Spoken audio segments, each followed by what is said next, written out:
Prince William has apparently gone full administrative war mode behind palace doors. What started as a dry budget review instantly turned into a cold-blooded purge, wiping out 60% of Queen Camilla's schedule overnight. But here's the anomaly. Camilla wasn't even briefed. She learned about her own downfall through a public press release. Hidden inside a buried 1996 legal addendum is the exact clause that sealed this coup. A contract Camilla never knew existed. Until now, early morning fog had yet to lift from the ancient tree canopies surrounding Buckingham Palace. But inside the working office of the Royal Financial Committee, the air had already congealed like a block of ice. An unannounced surprise audit campaign triggered directly by top-secret orders from the heir to the throne. Financial specialists turned each page of the audit files in absolute silence. The shocking detail lay not in the high-level public figures, but deep within the annuity allocation appendix where every cash flow sustaining the operations of Queen Camilla's office was recorded. A series of financial fractures gradually emerged under the glare of desk lamps. Times private personal trips disguised as charitable engagements. Times a dedicated media budget used to fund PR campaigns shaping public opinion. Times millions of pounds in operating expenses allocated to 14 core patronages under her name.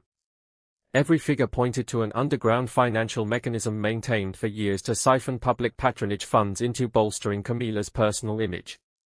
This entire process was sophisticatedly designed to completely bypass the internal control systems operated by the old guard. Let me break down what these financial discoveries actually meant. 14 core patronages under Camilla's name were siphoning millions in public funds. These weren't just ceremonial titles. They came with budgets, staff, operating expenses. The audit revealed that Camilla's office had been using these funds to times finance private diplomatic trips disguised as charitable work.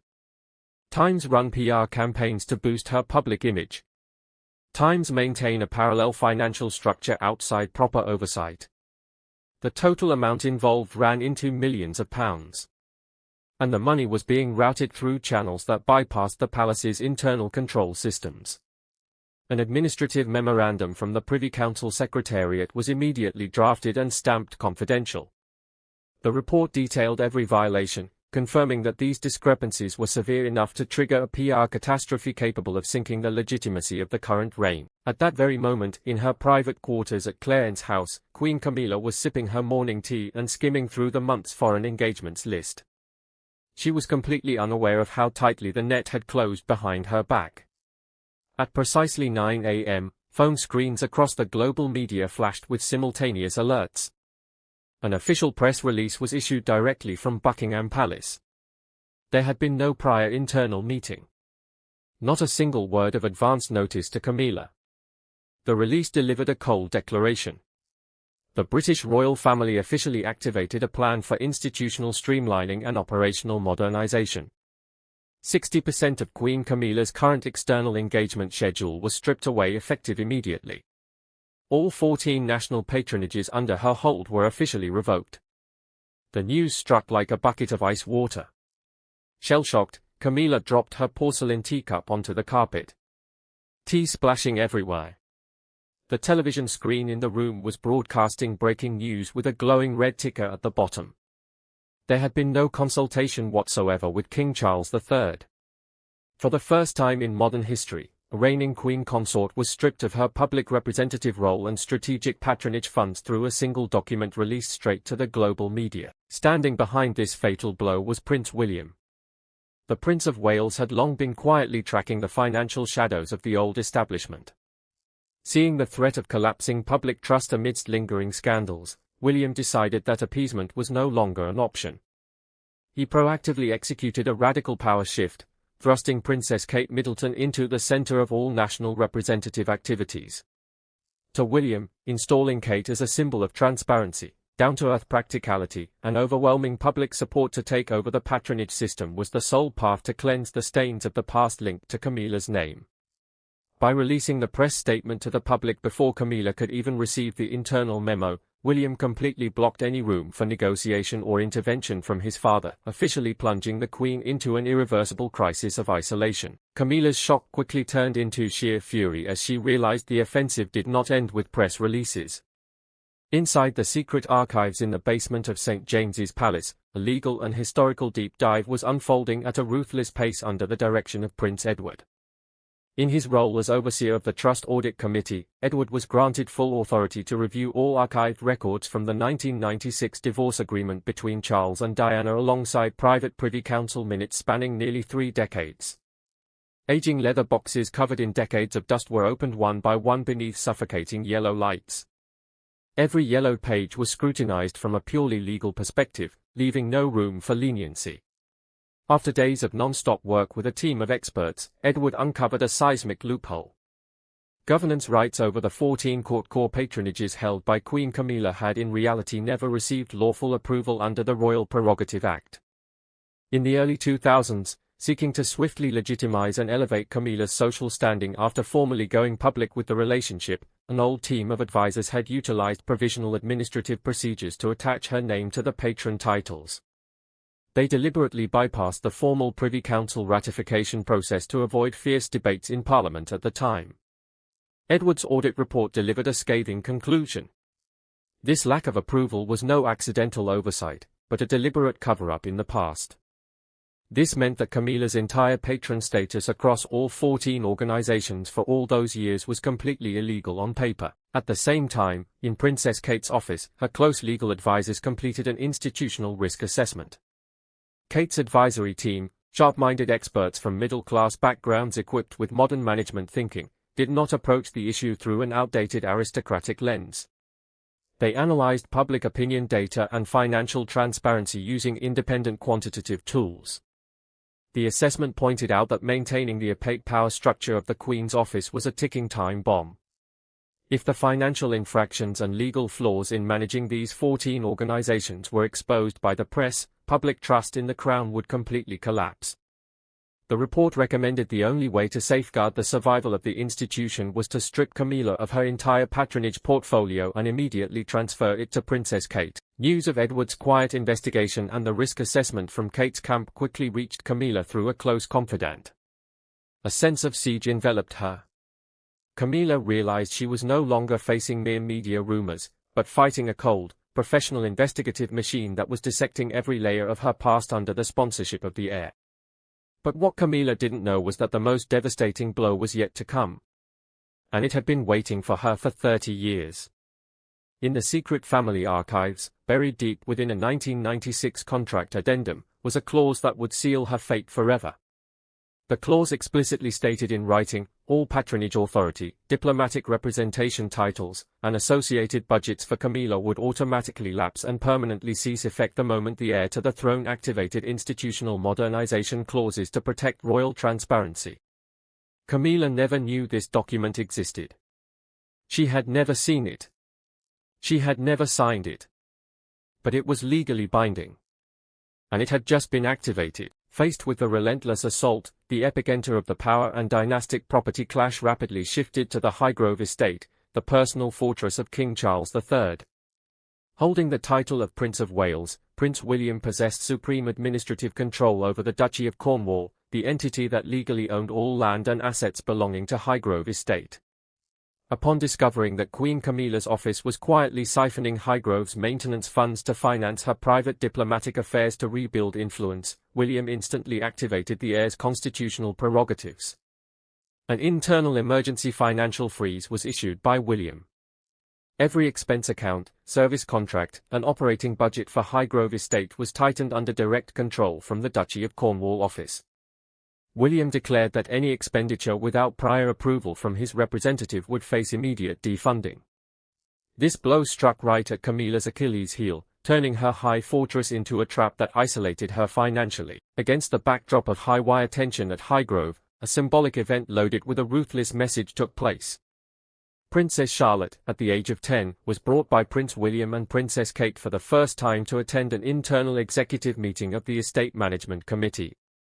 Sitting calmly beside her parents, Charlotte silently observed every step of the ledger review, listening as advisors reported on the budget tightening and royal asset management protocols.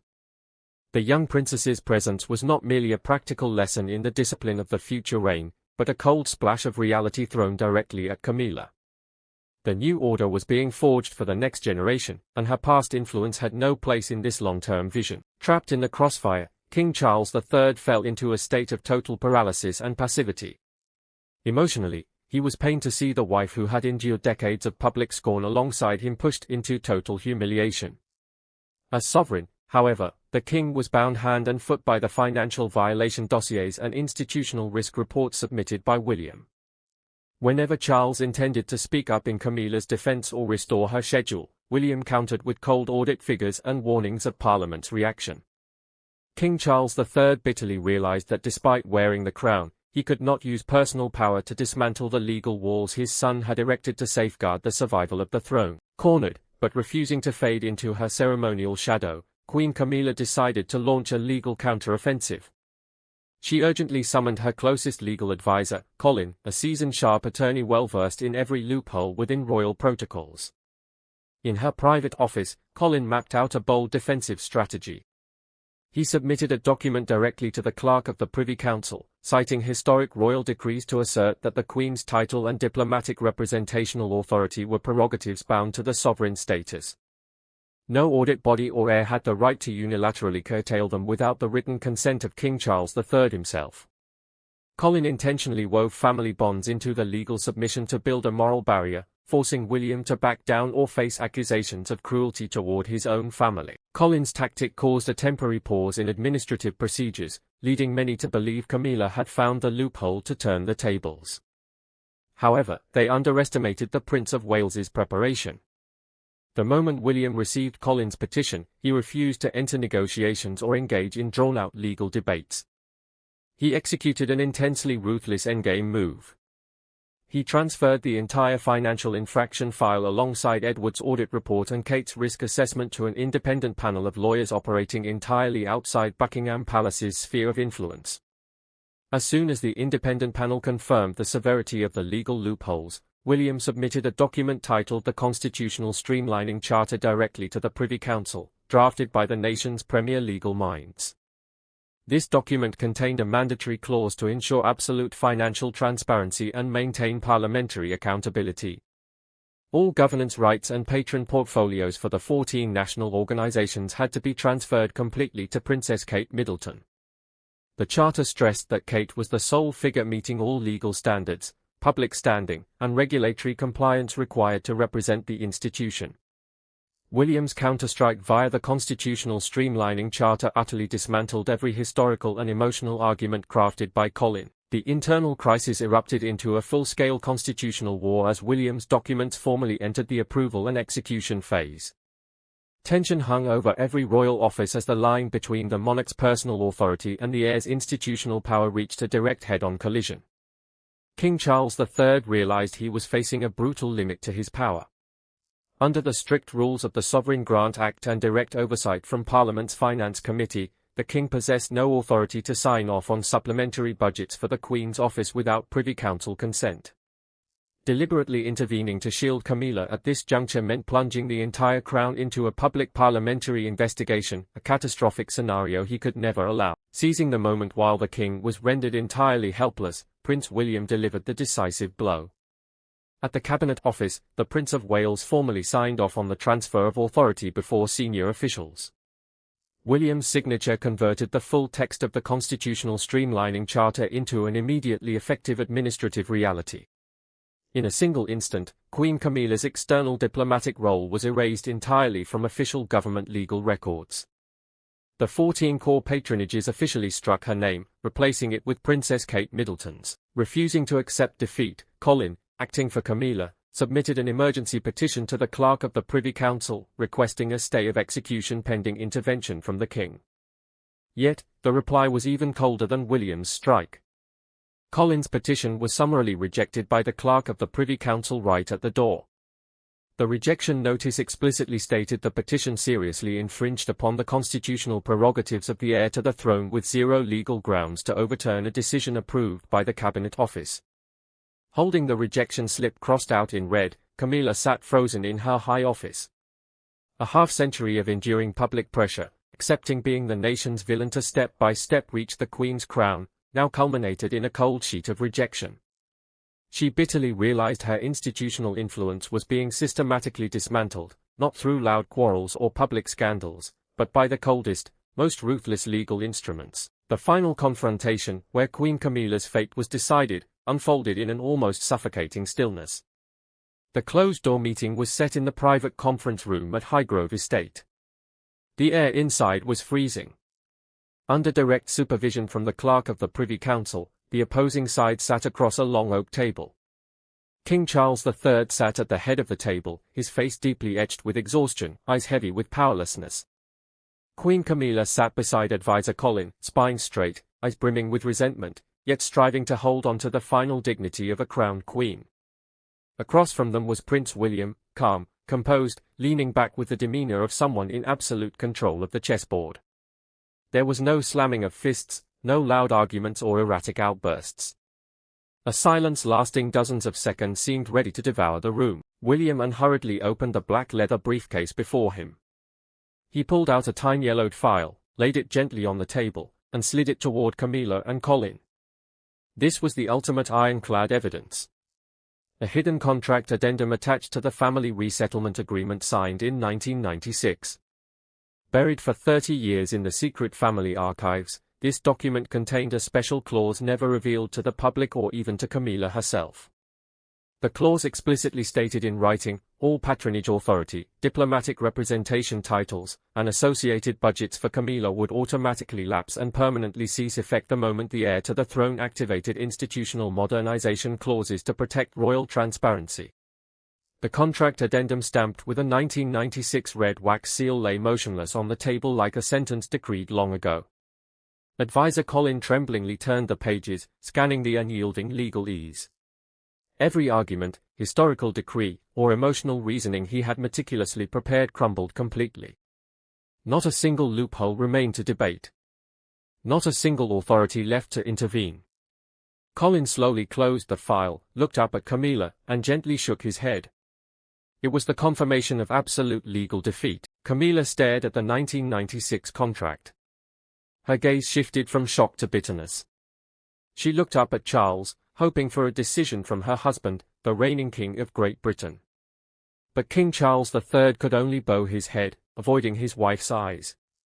The king understood that if he refused to ratify this contract, William would immediately make the entire financial infraction report public to Parliament, and his entire reign would collapse. To safeguard the survival of the crown and the family's future, King Charles III slowly picked up his fountain pen and applied his ratifying signature to the execution document before the clerk of the Privy Council. A gentle click of the pen ended the confrontation. Without a word of farewell, William stood up, gathered the dossier, and walked out. Camilla sat motionless in the wooden chair, realizing her half-century chess game had officially ended in total empty-handed defeat. This story was never really about a financial audit, or a press release, or even the 14 patronages. It was about a hidden 1996 document. A contract Camilla never knew existed. A clause that waited 30 years to be activated. It was about millions in public funds that were siphoned. About 60% of a queen's schedule wiped out overnight. About a queen consort learning her fate through a press release.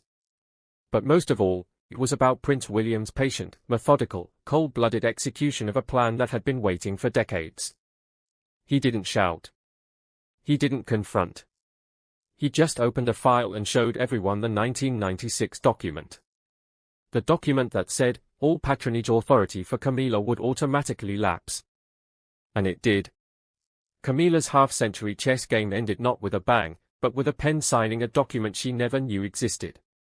Subscribe to Royal Finance for more royal investigations. Drop your thoughts below. Was William right to use the 1996 document? I read every single comment. See you in the next one.